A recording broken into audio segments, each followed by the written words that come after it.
Ladies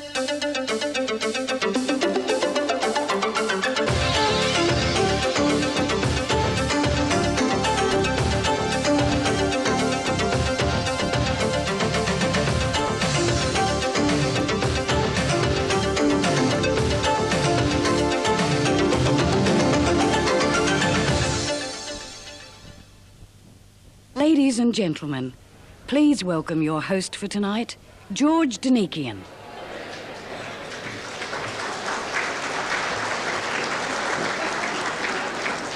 Welcome to the 1989 Ethnic Business of the Year Award, sponsored by the National Australia Bank. Now, the Ethnic Business Award is an award to recognise the contribution of migrants to Australian business. The idea originated from the National Australia Bank's involvement in the government's business migration scheme. Now, through assisting new Australians in setting up business, the bank came to appreciate the hard work and the dedication of these people and just how valuable their contribution is to this country. Last year, they decided to establish an award to acknowledge this contribution. Entry to the award was open to migrants from non-English speaking backgrounds who've established a successful business in this country. The finalists here tonight represent the best of these entries. Now, they've been chosen on the basis of having achieved success in a relatively short period of time. Despite the hardship that they've faced in settling in a strange country and having to learn a new language, they took the risk of going into business, which for all of them has paid off, as you'll see. Now, you'll learn more about the finalists in just a moment. Before that, I'd like to introduce the General Manager of the National Australia Bank for the State of New South Wales and the ACT. Would you please welcome Mr. Arthur Sanderson.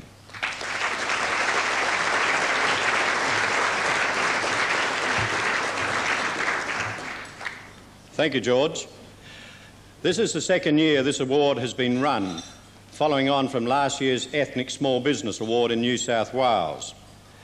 Our intention at the beginning of the year was to make this a national award. We have almost achieved this objective, with New South Wales, Queensland and Victoria participating. The finalists this evening represent the best entries from each of these states. Unfortunately, people in South Australia and Western Australia were unable to enter. However, we hope that by the commencement of next year's award, they will be able to do so and that the award will become a truly national event. In 1990, we planned to expand the award to include a separate business migrant category and one for the media. As was the case last year, the entries for this award have demonstrated the hard work and dedication needed to build a successful business. The finalists here tonight are all of a very high calibre and from diverse business backgrounds. Some have been particularly innovative in the type of business they have developed, and in some cases their business has expanded both nationally and internationally through exporting. Also, the contribution to the community through employment and training is quite significant. All came to Australia to build a new life. Not only have they taken advantage of the opportunities available to them, but have put something back into the country as well. Selecting the winners was a difficult task. I would therefore like to thank our judges, Sir Nicholas Shahady, Carla Zampatti and John Saunders, for their time and expertise in assessing the applications. I would also like to thank Joseph Asaf of Ethnic Communications Proprietary Limited. Joseph is the bank's consultant on ethnic affairs, and we thank him for his ideas and advice. I would like to acknowledge too the assistance of the Office of Multicultural Affairs in the Department of Prime Minister and Cabinet, and in particular its Director, Dr. Peter Shergold, who is with us tonight. Best wishes to each of the finalists. George will now introduce the first nomination for Category 1. Thank you very much, Arthur. There'll be two major awards this evening, one for relatively new arrivals to the Australian business community and one for more established businesses. Each finalist will receive an award plaque and a cheque for $1,000. The winners will then receive a magnificent handcrafted award and a cheque for $5,000. Category 1 is for businesses that have been established for less than 5 years. There is one finalist from New South Wales, one from Queensland and one from Victoria. The first finalist, who is from New South Wales, is Raymond Bashara, born in Lebanon. 4 years ago, he formed his own company, Dima Marble and Granite, which is now one of Sydney's largest importers, suppliers and fitters of marble and granite. I came to Australia 13 years ago when I was 18 years old, and I started as a tiler 1 week later, and after 4 months I was working for myself, and that's some of the work I've done at home. 4 years ago we decided to open a tile shop with my brother-in-law in Enfield. That's how we started Dima, from that small place. Well, we had our first big chance when we got the big job in the city to put marble on the facade of the building, and it was a very big project. This project, we haven't done any work like this before, but we took the job on, and it was about $1.7 million worth to me. And in that time, we didn't have any machines to cut or to polish. I had to rush in to get my factory set up, so we ordered the machinery from Italy, and that's how we started in the stone industry. Good morning, Dima Marble and Granite. Can I help you? We buy the material from overseas in slabs, and once it comes to our factory, we cut it, polish it, and do any edge detail, and just send it to the projects, and we'll do the fixing from there. We do tabletops, kitchen tops, vanity tops, and bathrooms, flooring, and our big production is the commercial sites we do. And we are in the marble industry now in Sydney, one of the top 4 in Sydney. My background coming from Lebanon, we haven't done any stone industry before, and it's very hard for me to come and compete against the Italians in Sydney on a big projects.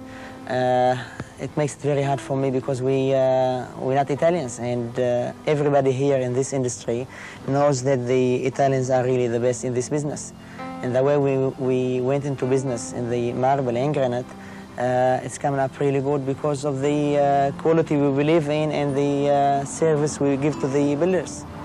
To compete in the marble industry, you must keep the quality.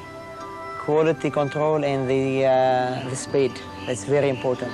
If you can get the quality and the speed and the price is right, you can get any job in Sydney. I work always in the food business for my country in Cyprus, but after the war, I left from there. I've been in Greece. I stayed there for 12 years, and I used to have a takeaway shop near a tourist place called Anavissos. From Greece, we decided to come in Australia in 1986.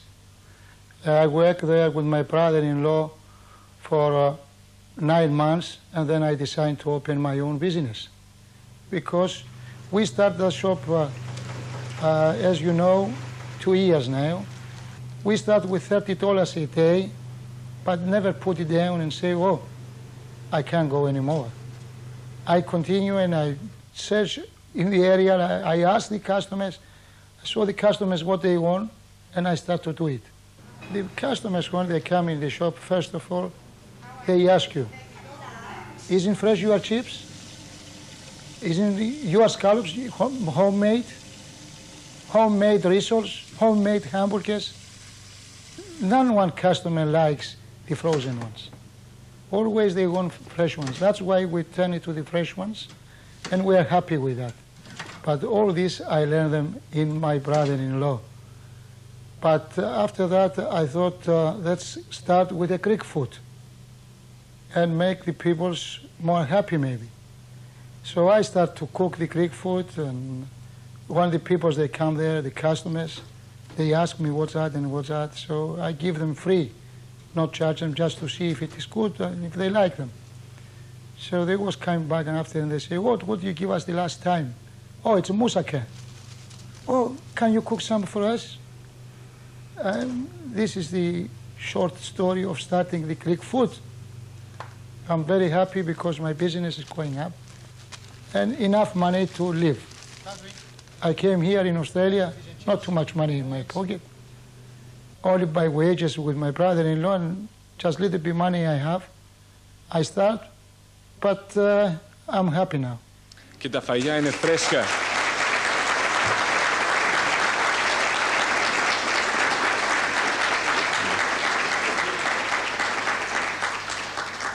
Andreas Panagiotou.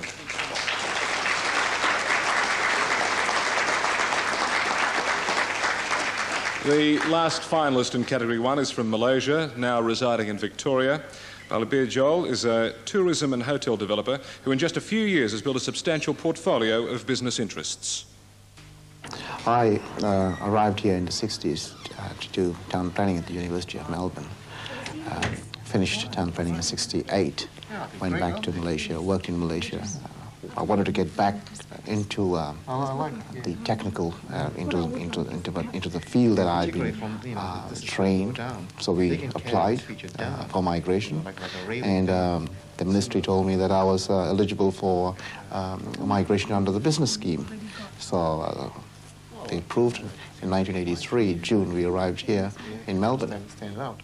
When I arrived here in Melbourne, I looked around for about nearly 9 months to see which area, which field and development I wanted to participate in. And the little research I did at that time indicated one direction, and that was tourism. Well, we buy properties like this, properties which are well located, which has got potential, either in terms of refurbishment or in terms of redevelopment. And properties like this, which has got a good location for tourism trade, we refurbish them to increase our occupancy rate. Sarah, my wife, is basically the managing director. She is in charge of the operation aspects of the motels, whereas I'm involved in the development of the project. I've just been surprised beyond my dreams. I mean, you know, we thought that we'll have a couple of motels and run them and probably retire in those motels. From one motel that we bought in 1984, Parkville Motel, we now have about 13 in Melbourne, 2 in Adelaide, 1 in Tasmania, and we have just launched a chain, the Royal International chain. And we hope that within the next 5 years, we'll have a chain right through Australia, linking with Southeast Asia and America. We've now developed a portfolio of almost $80 million, really true participation, you know, by joint ventures from overseas. Our role has been one of those.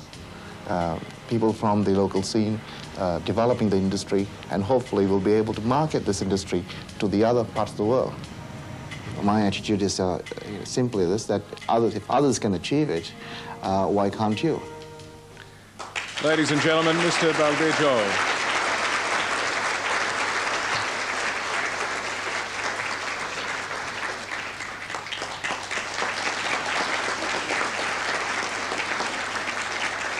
The award winner for Category 1 will be announced at the end of the presentation. Now, moving to Category 2. Now, these businesses have been established for 5 years or more. Again, there is one finalist from each state. The first finalist is Greek-born Anthony Polykantriotis, a tool and plastics manufacturer in New South Wales. Anthony went into business 16 years ago making tools. He has since diversified into the manufacture of plastic components, particularly for medical services. Well, I came here to stay 2 years. I met the lady, of course, in America, and I have 2 boys. Instead 2 years, I stay up to now, 24 years, 23 years I'm here now.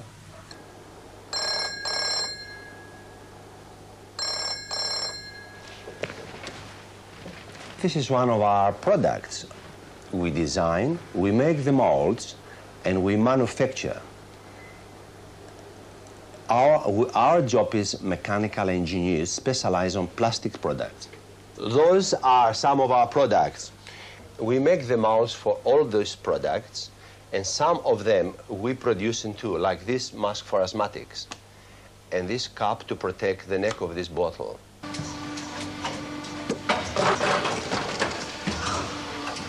We have 2 companies, Poly Tooling Proprietary Limited and Poly Industries.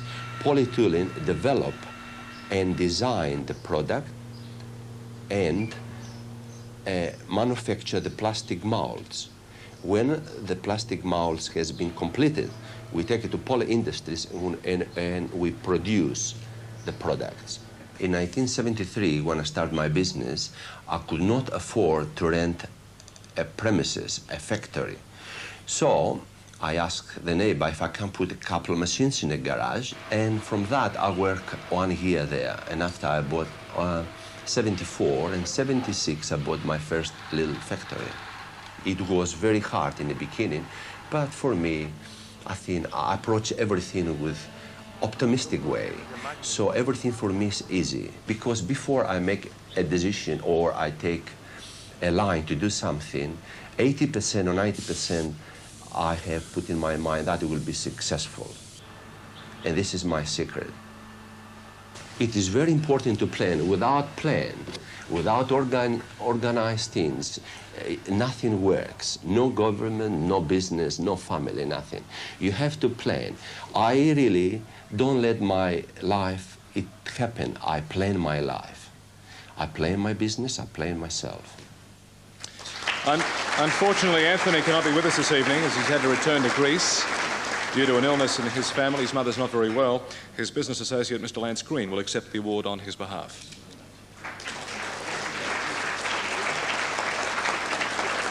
Our finalist from Queensland in Category 2 is Koit Wiesenberger, who grew up in West Germany. His business started as a small fruit farm through which he saw the need for labour-saving machinery for the handling and processing of fruit. He began manufacturing fruit handling, nursery and macadamia equipment, which is now sold in every state in Australia and is exported overseas. Well, we came 1965 to Australia, and I left the place in Europe where I worked in a developing section for quite a long time, for about 8 years.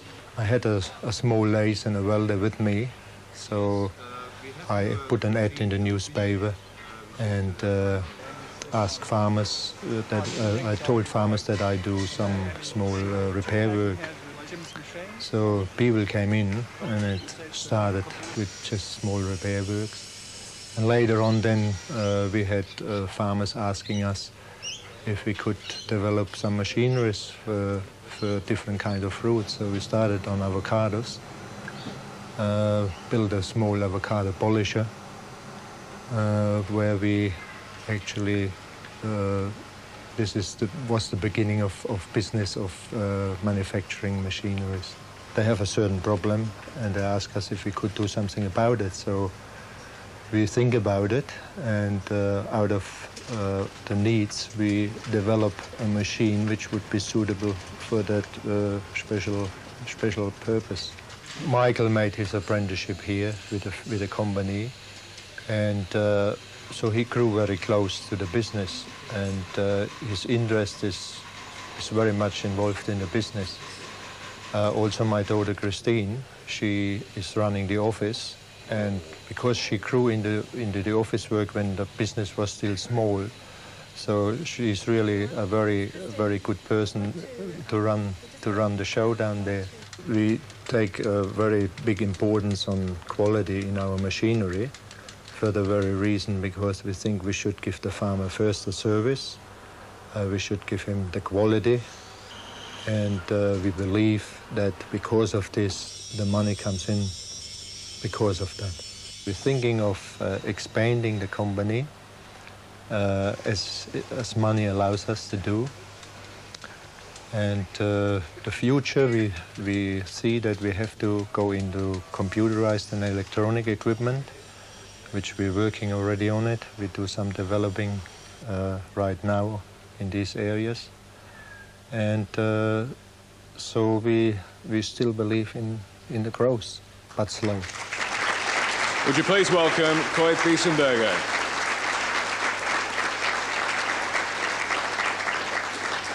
Congratulations to the whole family. The third finalist from Victoria is one of Australia's leading names in men's fashion.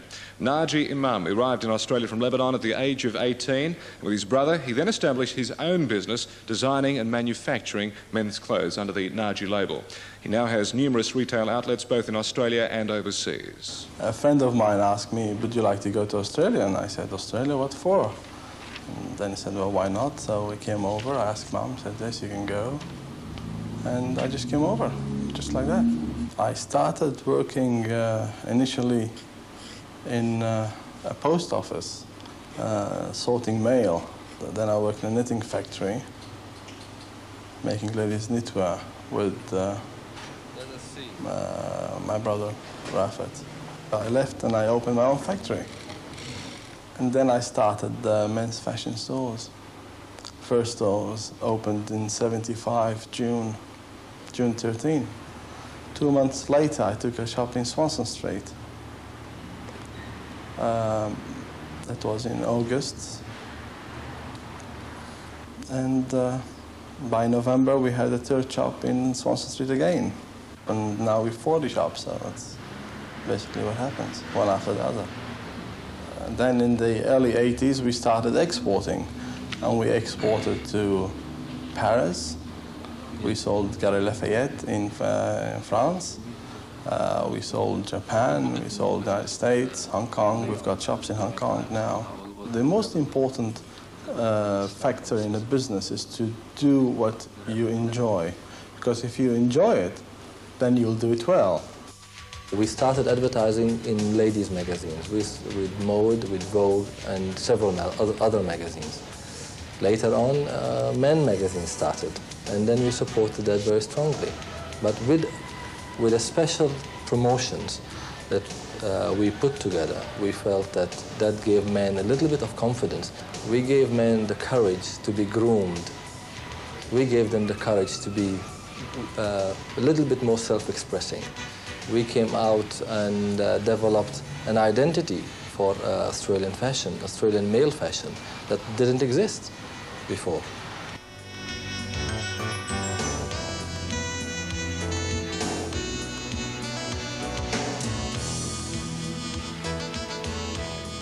You need to persist at what you're doing, and you need to keep on doing it. And eventually, you'll achieve what you want to achieve. Si. Naji Imam.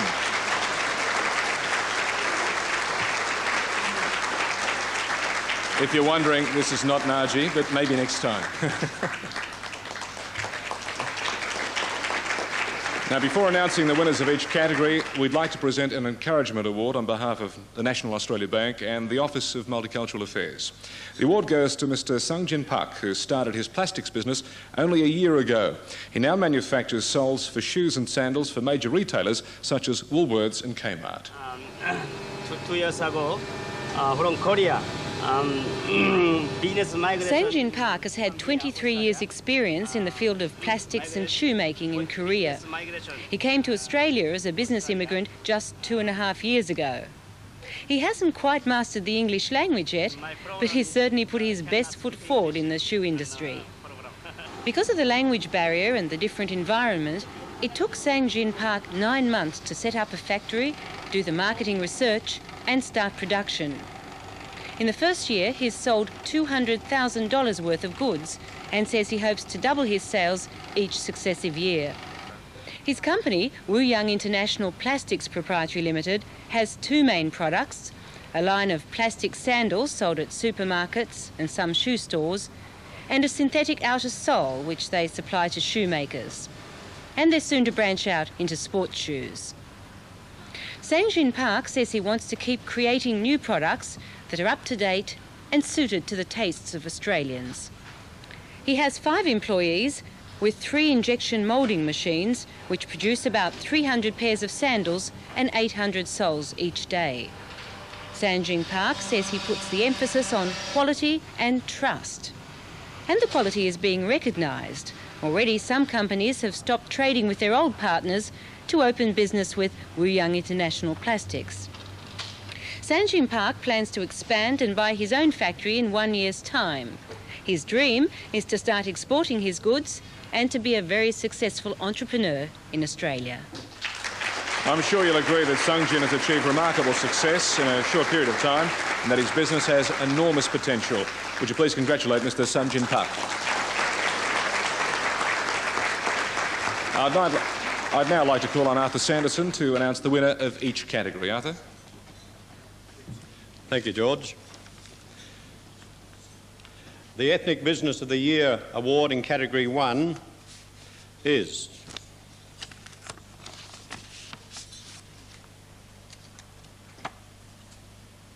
Raymond Bashara.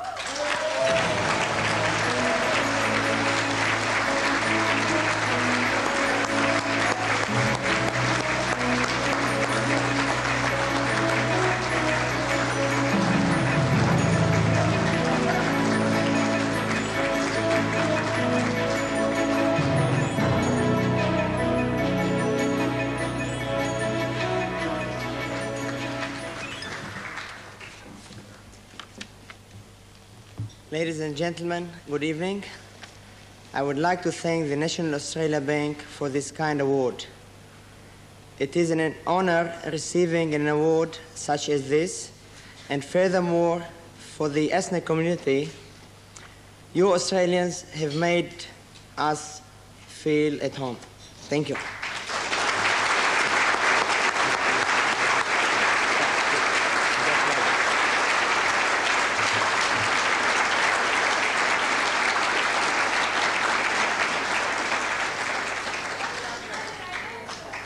The Ethnic Business Award of the Year in Category 2 is... Tell us. Kurt Weisenberger.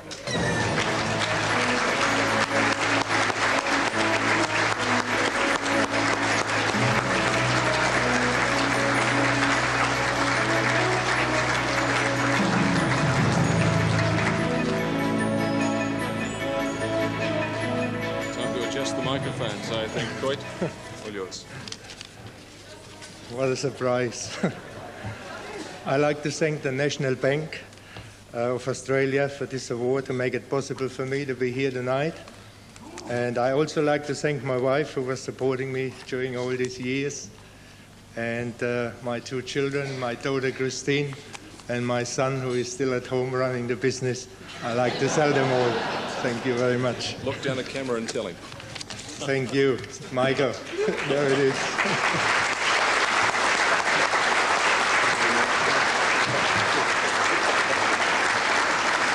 Congratulations to both Raymond Bashara and Coit Weisenberger. I'm sure you'll agree they're very worthy recipients of this year's award. Now, from the profiles you've seen tonight, it's evident that all the finalists have proved a great asset to their adopted country, Australia, both in economic and social terms.